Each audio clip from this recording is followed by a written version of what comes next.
ऐसा ज्योमेट्री जिसमें 3 लाइंस के बारे में पढ़ेंगे उसको हम लोग 3D ज्योमेट्री बोलते हैं। शॉर्ट में इसको सिर्फ 3D भी बोलते हैं।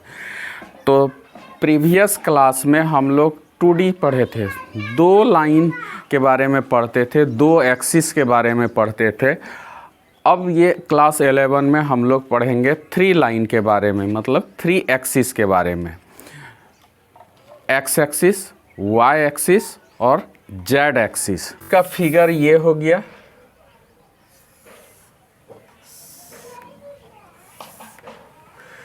ये एक्स एक्सिस हो गया, ये वाई एक्सिस हो गया, ये जेड एक्सिस हो गया। ये तीनों का तीनों जो है लाइन इस पे म्यूचुअली परपेंडिकुलर होता है। इसका सेंटर हम ओ दे दिए। तो ये क्या हो गया कि 3 म्यूचुअली परपेंडिकुलर लाइंस। तो ये तीनों म्यूचुअली परपेंडिकुलर लाइंस है किसी प्लेन में। इसको हम लोग कहते हैं कोऑर्डिनेट प्लेन। और यह प्लेन जो है 8 पार्ट्स में डिवाइड है। ये 8 पार्ट्स क्या कहलाता है? ऑक्टेंट कहलाता है। ऑक्टेंट का मतलब 8 होता है। तो 3D में कितना ऑक्टेंट हो जाएगा? 8 ऑक्टेंट होगा। तीनों एक्सिस जो है एक दूसरे पर क्या है? म्यूचुअली परपेंडिकुलर है। ये हो गया।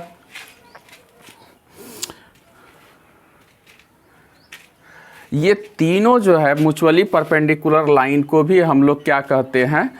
कोऑर्डिनेट एक्सिस भी बोलते हैं। ये तीनों म्यूचुअली परपेंडिकुलर लाइंस क्या कहलाएगा? कोऑर्डिनेट एक्सिस कहलाएगा।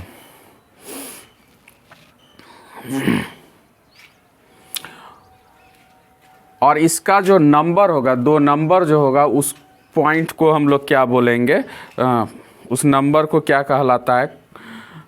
कोऑर्डिनेट ऑफ द पॉइंट कहलाता है। नोट में हम यहाँ पर लिख देते हैं कोऑर्डिनेट ऑफ ऑरिजिन, जहाँ पर तीनों एक्सिस एक दूसरे को कट करता है, परपेंडिकुलर है जिस पॉइंट पे, ये ओ, इसका कोऑर्डिनेट क्या हो जाता है? 0 0 0।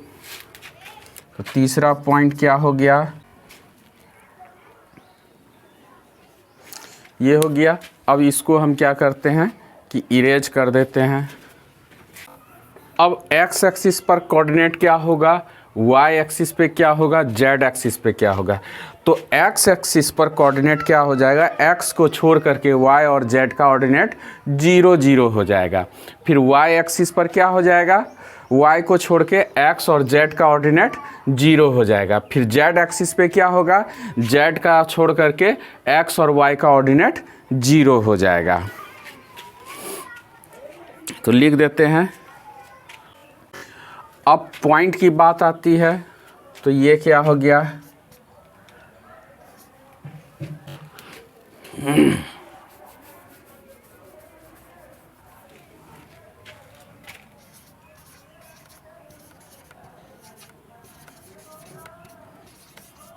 Coordinate of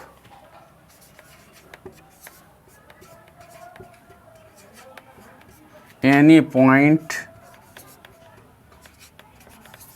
lying on XY plane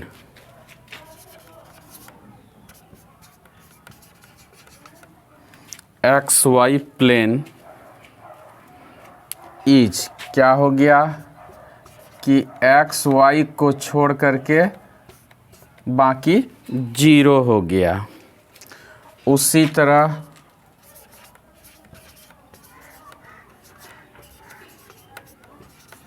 coordinate of any point lying on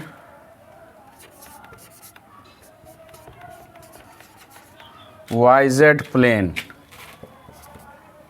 YZ को छोड़ के बाकी 0 हो जाएगा, यानी 0YZ।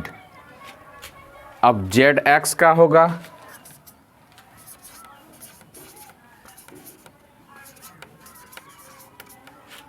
Coordinate of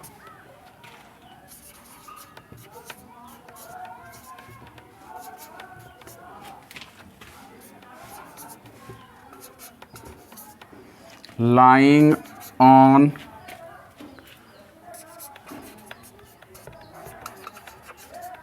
ZX plane is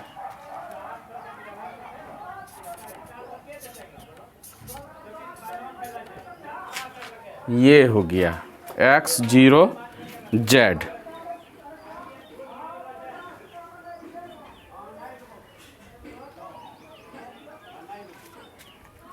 ये हो गया।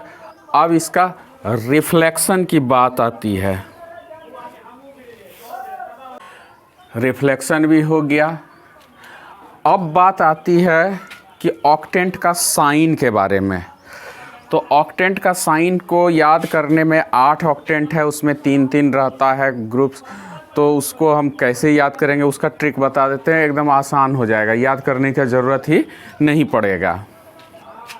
तो इसको याद करने का तरीका है आसान सा कि ये जो हम लोग 2D में पढ़े थे कि ये x एक्सिस होता है, ये x डैश एक्सिस होता है, ये y एक्सिस होता है और ये y डैश एक्सिस होता है।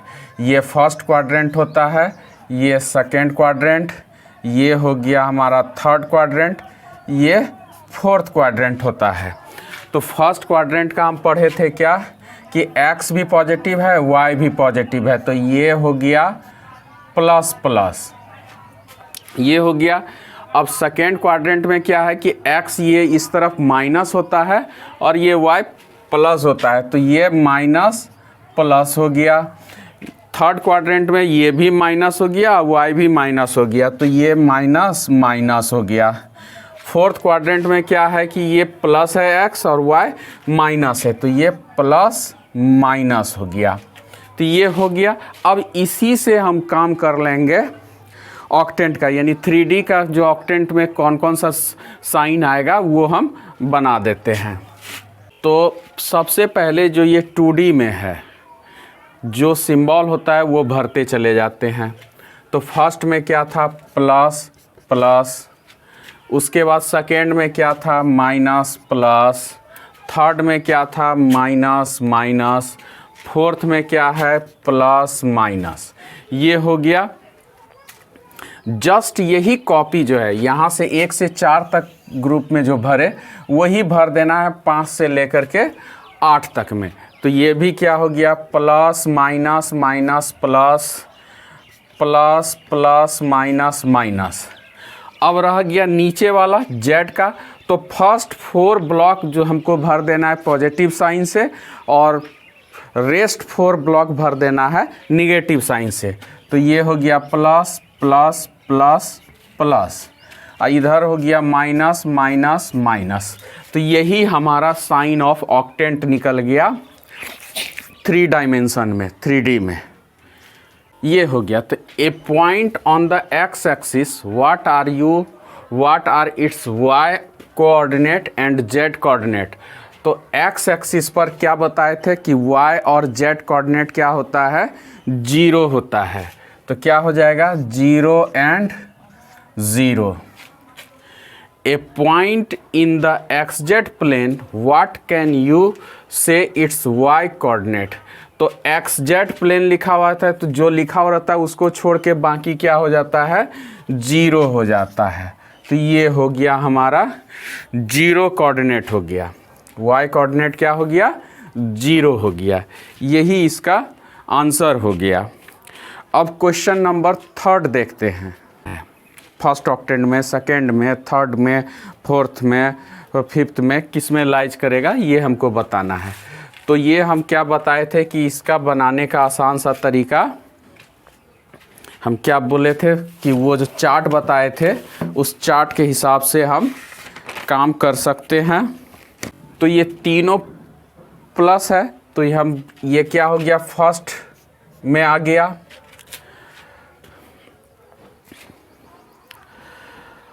प्लस माइनस प्लस ये किस में आता था, प्लस माइनस प्लस किस में आता था, प्लस माइनस प्लस आता था हमारा फोर्थ में। तो ये फोर्थ हो गया। Plus minus minus, plus minus minus आता था हमारा 8 ऑक्टेंट में। तो ये इसका आंसर 8 हो जाएगा। Plus plus plus plus minus, ये फिफ्थ ऑक्टेंट में आता था तो ये फिफ्थ हो गया। Minus plus minus, minus plus minus ये हमारा आता है 6 में, तो 6 ऑक्टेंट हो गया। Minus plus plus, minus plus plus ये हमारा सेकेंड में आता है। तो ये हो गया हमारा क्वेश्चन नंबर 3, ये बन करके तैयार हो गया। चूँकि इसमें तीनों पॉजिटिव है, फर्स्ट आ गया। फोर्थ ऑक्टेंट में प्लस माइनस प्लस होता है, 8 ऑक्टेंट में प्लस माइनस माइनस होता है, फिफ्थ ऑक्टेंट में प्लस प्लस माइनस होता है, 6 में माइनस प्लस माइनस होता है और सेकेंड में माइनस प्लस प्लस होता है। तो इस तरह से ये क्वेश्चन नंबर 3 हमारा कंप्लीट हो गया।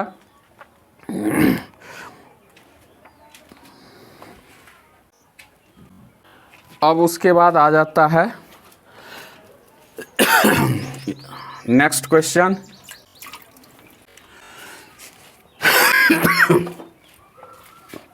Question number 4, fill in the blanks. The x-axis and y-axis taken together determine a plane known as, तो ये क्या कहला जाएगा? xy plane. The coordinate of point in xy plane are of the form. तो xy को छोड़ करके बाकी 0 हो जाएगा, तो xy z हो गया। z के जगह पे 0 रख दिए।